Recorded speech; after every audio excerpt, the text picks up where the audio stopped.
ایک بچہ آیا نا اپنی ماں کے لیے لباس لینے کے لیے، اور پہلے وہ گیا اپنے چچا کے پاس، اس کی ماں بیوہ تھی اور اس کا لباس پھٹ گیا تھا، اور وہ اپنے چچا کے پاس گیا تو اس نے دتکار دیا۔ ماں نے اس کو روکا تھا بیٹا نہ جانا، لیکن اس نے کہا کہ تیرے بدن کے اوپر جو لباس ہے وہ بھی پھٹ گیا ہے اور جگہ جگہ سے جسم جھلک رہا ہے، تو میں اپنے چچا سے آپ کے لیے لباس لے کے آتا ہوں۔ پھر جو رویہ اس نے اختیار کیا تو واپس روتا ہوا آ رہا تھا، تو کسی نے راستے نے پوچھا کہ کیا ماجرا ہوا؟ اس نے کہا چچا کے پاس گیا تھا ماں کے لیے لباس لینے، اس نے تو لا کے بھیج دیا۔ اللہ اکبر۔ تو اس نے کہا کہ جا سین حرم میں محمد نام کا ایک شخص بیٹھا ہوا ہے، اگر تو اپنا دکھڑا اس کے سامنے پیش کرے تو وہ امید ہے تمہیں رد نہیں کریں گے، لیکن سن لے ان کا دین کوئی اور ہے۔ اللہ اکبر۔ اپنے ماں کے پاس آیا تو ماں کو کہا کہ چچا نے تو لا کے بھیج دیا، لیکن آپ کی حالت مجھ سے دیکھی نہیں جا رہی۔ بچہ ابھی شعور کی منزلوں میں قدم رکھ رہا تھا، پہلے بہت چھوٹا تھا، اب اس کے اندر ایک جذبات تھے بچے کے اندر۔ تو ماں نے کہا کہ بیٹا نہیں، ان کے پاس نہیں جانا، سنا ہے کہ جو ان سے ملے دین دھرم چھین لیتے ہیں اس کا۔ اللہ اکبر۔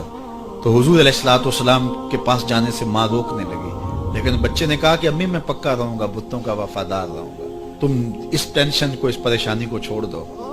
اور حضور کی خدمت میں حاضر ہوا۔ حضور صحن حرم میں چادر اڑے بیٹھے ہوئے تھے، اور جا کے کہنے لگا میں پہلے بات آپ سے کر لیتا ہوں، آپ کا دین میں نے قبول نہیں کرنا۔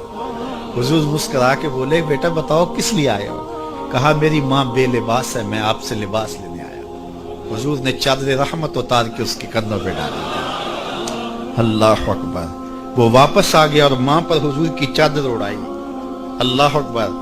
اور ماں نے کہا کہ بیٹے اس نے اپنا دین تو نہیں تجھے دیا؟ کہا نہ، میں نے پہلے کہہ دیا تھا تیرے دین نہیں مانوں گا۔ ماں کہنے لگی پتر اس کا دین ماننا چاہیے، یہ جس نے رحمت کی چادر ہمارے سر پہ ڈال دی۔ اللہ اکبر۔ تیری تک کے ادامہ میں مرید ہو گئے۔ اس بوڑھی عورت کا قصہ بھی آپ نہیں بھول سکتے، جو گھر کا سامان باندھ کے اپنے دروازے پہ بیٹھی ہوئی تھی، اور اس نے سنا تھا مکے میں ایک جادوگر آیا ہے جسے ملتا ہے اس کا دین چھین لیتا ہے، کہیں ایسا نہ ہو کہ کہیں اس سے ملاقات ہو جائے اور وہ دین ہی میرا چھین لے، مجھے شہر چھوڑ دینا چاہیے۔ گھر کے تھڑے کے اوپر سامان باندھ کے بیٹھی ہے۔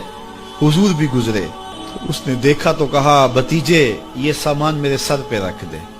حضور نے سامان اٹھایا، دیکھا تو بوجھل تھا، وزنی تھا، اور بڑھیا کو دیکھا تو کمزور تھی، تو کہا کہ بڑھیا اگر چاہو تو جہاں چاہتی ہو میں خود نہ چھوڑا۔ اس نے کہا اس سے بڑی مہربانی کیا ہوگی؟ حضور نے سامان اٹھایا ہوا ہے اور بڑھیا سے باتیں بھی کرتے جا رہے ہیں۔ تو بڑھیا کو کہا کیوں جا رہی ہے؟ اس نے کہا کہ سنا ہے یہاں ایک جادوگر ہے جو لوگوں کا دھرم لوٹ لیتا ہے، لوگوں کا دین لوٹ لیتا ہے۔ میں نے ساری زندگی بتوں سے وفا کی، میرے آباء و اجداد نے بتوں سے وفا کی ہے، میں چاہتی ہوں دین اجداد ہاتھ سے چھوٹ نہ جائے، آخر اس شہر میں رہتی ہوں کہیں مل نہ جائے۔ خیر حضور نے کچھ نہیں کہا، اس کا سامان نہیں پھینک دیا کہ ٹھیک ہے تم پھر جاؤ۔ سامان اس کا اٹھایا اور جہاں تک اس نے جانا تھا سامان پہنچایا، سامان سپرد کر کے واپس پلٹنے لگے۔ تو اس نے کہا بچے اپنا نام تو بتا دے، لوگ کہیں گے کہ مکہ چھوڑ آئی ہو تو بتاؤں گی ایک جادوگر کے دکھ سے چھوڑ آئی ہوں، تو وہ کتنا برا بھلا کہیں گے شہر مکہ کو کہ جس مکہ سے لوگ نقل مکانی کرنے پہ مجبور ہو گئے، تو میں انہیں یہ بھی بتاؤں گی کہ جس مکے میں جادوگر رہتا ہے اتنا اچھا نوجوان بھی رہتا ہے، تو تیرا نام لیا کروں گی، تیرے قصیدے پڑھا کروں گی۔ تو حضور علیہ السلام مسکرا پڑے، کہا بڑھیا جس جادوگر سے بھاگ کے آئی ہے وہ تیرے سامنے کھڑا ہے۔ اس نے کہا سچ سے آپ ہی محمد ہیں؟ حضور نے فرمایا نام میرا یہی ہے۔ تو اس نے کہا پھر آپ کا جادو میرے پہ چل گیا ہے۔ اللہ اکبر۔ تیری تک کے ادامہ میں مرید ہو گئی، لوگوں کی خدمت کریں، بوڑھوں کے کام آئیں، دکھیوں کے کام آئیں، مصیبت زدہ کے کام آئیں۔